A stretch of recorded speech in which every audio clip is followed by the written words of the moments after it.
ಚಿತ್ರದುರ್ಗ ತಾಲೂಕಿನ ಹೈಕಲ್ ಗ್ರಾಮದಲ್ಲಿ ರಾಮಲಿಂಗೇಶ್ವರ ದೇವಾಲಯದಲ್ಲಿ ಯಾವುದೇ ಜಾತಿ ಭೇದ ಭಾವ ಇಲ್ಲದೆ ಎಲ್ಲ ಜಾತಿ ಜನಾಂಗದವರನ್ನ ಒಟ್ಟುಗೂಡಿ ಮಹಾಶಿವರಾತ್ರಿ ಹಬ್ಬವನ್ನ 50 ವರ್ಷಗಳಿಂದಲೂ ಕೂಡ ತುಂಬಾ ಸಂಭ್ರಮ ಸಡಗರದಿಂದ ಆಚರಿಸುತ್ತಾ ಬಂದಿದ್ದೇವೆ ಅಂತ ಹೈಕಲ್ ಗ್ರಾಮದ ಮುಖಂಡ ಎನ್ ನಾಗರಾಜ ರೆಡ್ಡಿ ಅವರು ತಿಳಿಸಿದರು.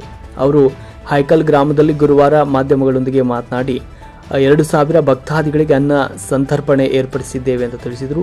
ಹೈಕಲ್ ಗ್ರಾಮದಲ್ಲಿ ಸಡಗರ ಸಂಭ್ರಮದಿಂದ ರಾಮಲಿಂಗೇಶ್ವರ ದೇವಾಲಯವನ್ನು ಆಕರ್ಷಕ ವಿದ್ಯುತ್ ದೀಪಾಲಂಕಾರಗಳಿಂದ ಅಲಂಕಾರ ಮಾಡಲಾಗಿತ್ತು. ದೇವಾಲಯದಲ್ಲಿ ಭಕ್ತ ಸಾಗರವೇ ಹರಿದು ಬಂತು. ಬೆಳಗಿನ ಜಾವದಿಂದಲೇ ದೇವಸ್ಥಾನದಲ್ಲಿ ವಿಶೇಷ ಪೂಜೆ ಹಾಗೂ ಅಭಿಷೇಕ ನಡೆಯಿತು. ಮಹಾಶಿವರಾತ್ರಿ ಹಬ್ಬವನ್ನು ತುಂಬ ಶ್ರದ್ಧಾ ಭಕ್ತಿಯಿಂದ ಆಚರಿಸಲಾಯಿತು. ಶಿವರಾತ್ರಿ ಅಂಗವಾಗಿ ಭಕ್ತರು ದೇವಾಲಯದಲ್ಲಿ ವಿಶೇಷ ಪೂಜೆಯನ್ನು ಮಾಡಿದರು. ಸುಮಾರು 101 ಮುತ್ತೈದೆ ಹೆಣ್ಮಕ್ಳು ಕುಂಭಮೇಳ ಅಭಿಷೇಕ ಪ್ರಮುಖ ರಸ್ತೆಗಳಲ್ಲಿ ಮೆರವಣಿಗೆ ನಡೆಸಲಾಯಿತು. ಭಕ್ತರು ಕಾಯಿ ಹೂವುಗಳೊಂದಿಗೆ ಪೂಜೆಯನ್ನು ಸಲ್ಲಿಸಿದರು. ಸಂಜೆ ವೇಳೆ ಭಕ್ತಾದಿಗಳು ಹೆಚ್ಚಾಗಿದ್ದರಿಂದ ದೇವರ ದರ್ಶನ ಪಡೆಯಲು ಭಕ್ತರು ಸರತಿ ಸಾಲಿನಲ್ಲಿ ನಿಂತು ದರ್ಶನವನ್ನು ಪಡೆದುಕೊಂಡರು. ಕಾಳು ಒಗ್ಗರಣೆ ಮೊದಲಾದ ಪ್ರಸಾದ ವಿತರಿಸಲಾಯಿತು. ಮಹಾಶಿವರಾತ್ರಿ ಹಬ್ಬದ ಅಂಗವಾಗಿ ರಾಮಲಿಂಗೇಶ್ವರ ದೇವಸ್ಥಾನದಲ್ಲಿ ವಿಶೇಷ ಪೂಜೆ, ಅಭಿಷೇಕ, ರುದ್ರಾಭಿಷೇಕ, ಅನೇಕ ಪೂಜಾ ಕೈಂಕರ್ಯಗಳು ಶ್ರದ್ಧೆ ಭಕ್ತಿಯಿಂದ ನಡೆದವು. ಸಂದರ್ಭದಲ್ಲಿ AP Nagaraja Reddy, KJ Lokesh Reddy, N Nagaraja Reddy, Ravishankar PR, L Venkatesh Reddy, Chidananda Reddy, N Tippeswamy ಹಾಗೂ ಇನ್ನಿತರರು ಸಂದರ್ಭದಲ್ಲಿ ಉಪಸ್ಥಿತರಿದ್ದರು. ವರದಿ ಹರೀಶ್ ನಾಯಕನಹಟ್ಟಿ.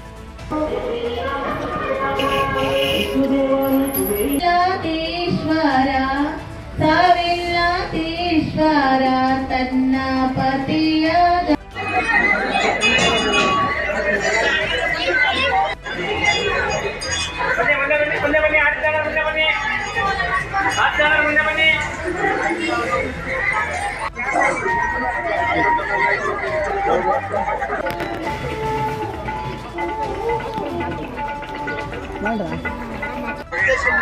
ಈ ಮಹಾಶಿವರಾತ್ರಿ ಸುಮಾರು ಇಲ್ಲಿಗೆ 47-48 ವರ್ಷದಿಂದ 50 ವರ್ಷದಿಂದಲೂ ಬಹಳ ವಿಜೃಂಭಣೆಯಾಗಿ ಬಹಳ ಜೋರಾಗಿ ಆಚರಣೆ ಮಾಡ್ತೀವಿ.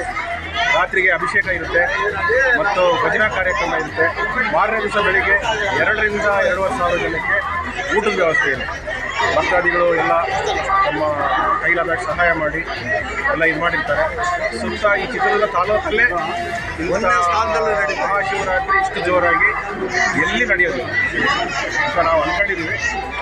ಎಲ್ಲರೂ ಅದಕ್ಕೆ ತುಂಬ ಸಹಾಯ ಕೊಡ್ತಾರೆ. ಆದಷ್ಟು ಭಕ್ತಾದಿಗಳು ಇನ್ನೂ ಬರಬೇಕು, ಇನ್ನು ಬರ್ತಾರೆ ಎಲ್ಲರೂ. ಇವತ್ತು ನೋಡಿ ಭಾಳ ಅಂದರೆ ಭಾಳ ಜೋರಾಗಿದೆ. ಇವತ್ತು ಶಿವರಾತ್ರಿ ಪ್ರತಿಯೊಬ್ಬರೂ ಒಂದು ಹೊತ್ತಲ್ಲಿದ್ದು ಭಾಳ ಜೋರಾಗಿ ಶಿವರಾತ್ರಿ ಮಾಡ್ತಾರೆ. ಕುಂಭಾಭಿಷೇಕ ಇತ್ತು. ಮಧ್ಯಾಹ್ನ 3 ಗಂಟೆಯಿಂದ ಕುಂಭಾಭಿಷೇಕ. 101 ಜನ ಹೆಣ್ಮಕ್ಳು ಮುತ್ತೈದೆಯರು ಕುಂಭ ಹೊತ್ಕೊಂಡು ಊರಲ್ಲೆಲ್ಲ ಬಹಳ ಅದ್ದೂರಿಯಾಗಿ ಮೆರವಣಿಗೆ ಮಾಡಿದ್ರು. ಆಮೇಲೆ ಅದೇ ಜಲದಿಂದ ಬಂದು ನಮ್ಮ ರಾಮಲಿಂಗೇಶ್ವರ ಸ್ವಾಮಿಗೆ ಅಭಿಷೇಕ ಮಾಡಿದ್ರು. ಮತ್ತು ಪ್ರಸಾದ ವಿನಿಯೋಗ ಇಷ್ಟವರೆಗೂ ಗುಬ್ಬಿ ಪ್ರಸಾದ ಇತ್ತು. ಮತ್ತು ರಾತ್ರಿ ಎಲ್ಲ ತುಂಬ ಭಜನೆ ಕಾರ್ಯಕ್ರಮ ಎಲ್ಲ ಜೋರಾಗಿರುತ್ತೆ. ನಾಳೆ ಬೆಳಿಗ್ಗೆ 9 ಗಂಟೆಯಿಂದ ಮಧ್ಯಾಹ್ನ 3 ಗಂಟೆವರೆಗೆ 2ರಿಂದ 2.5 ಸಾವಿರ ಜನಕ್ಕೆ ಊಟದ ವ್ಯವಸ್ಥೆಗಳು ಇರುತ್ತೆ.